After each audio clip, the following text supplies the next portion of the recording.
the mid-1980s. Queen weren't just successful, they were untouchable. They had conquered the charts, rewritten the rules of rock, and sold out stadiums across the globe. Bohemian Rhapsody, another one bites the dust. Radio Gaga, the hits just kept coming. Then came Live Aid, 1985, Wembley Stadium, 20 minutes that would go down in music history. No lasers, no fireworks, no gimmicks, just for men, and 72,000 people in the palm of their hand. Queen weren't just back, they were immortal. That one performance reminded the world who ruled the stage. But even in their greatest moment, the clock was already ticking. November 24, 1991. Freddie Mercury passed away, just one day after the world learned he was living with AIDS. The news stunned fans. But to those closest to him, the decline had been coming for months. He chose to face it privately, quietly, on his own terms. His final days, he stopped treatment, he said goodbye, and he let go. The world had lost one of the greatest voices in music history, but Queen had lost their brother. Just 5 months after Freddie's death, Queen returned to Wembley, not to headline, but to honor.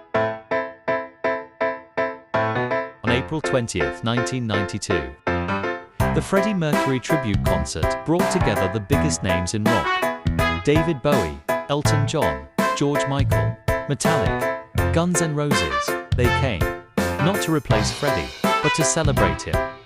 One by one, they performed Queen's greatest hits, with Brian, Roger, and John backing them. It wasn't just a concert, it was a global farewell, a night of love, loss, and thunderous applause. The moment Queen transformed, from a band in mourning to a legacy in motion.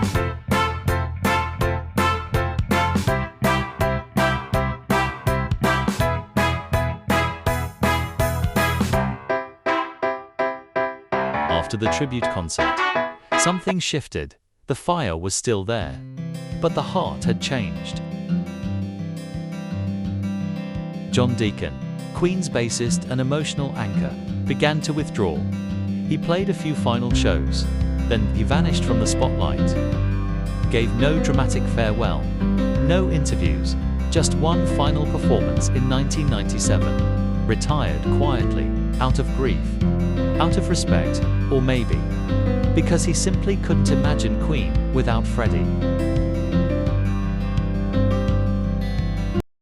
By the early 2000s, Queen had been silent for years, but their music hadn't gone anywhere. In fact, it was growing louder.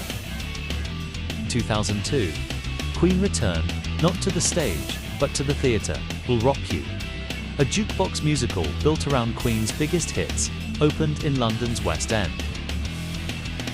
It wasn't a biography, it was a futuristic rebellion, a world where music was banned, and Queen's songs became weapons of resistance.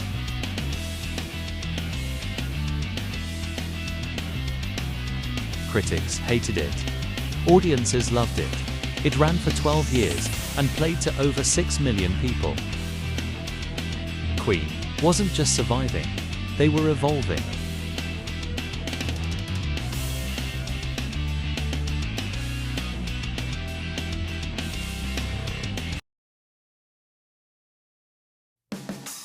In 2004, Queen did the unthinkable.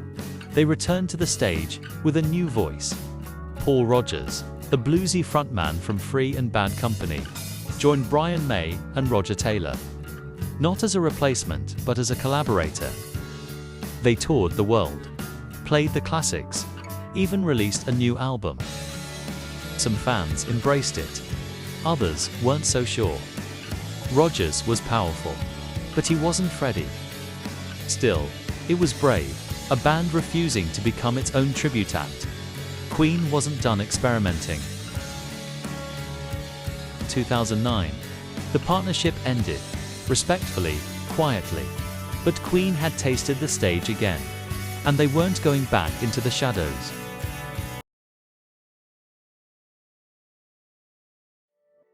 In 2011, Queen found a spark they hadn't felt in decades. His name was Adam Lambert, a young American singer with a voice like thunder, and the confidence to match. Not an imitator, not a Freddie clone, just Adam. Brian and Roger saw something in him.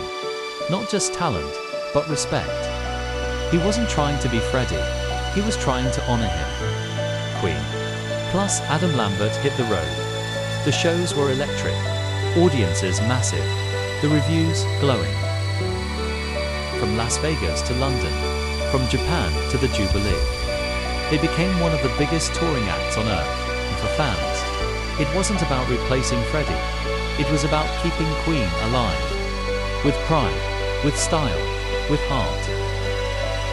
A band that should have ended in 1991 was still filling arenas in 2024. Still making noise, still rocking, still Queen.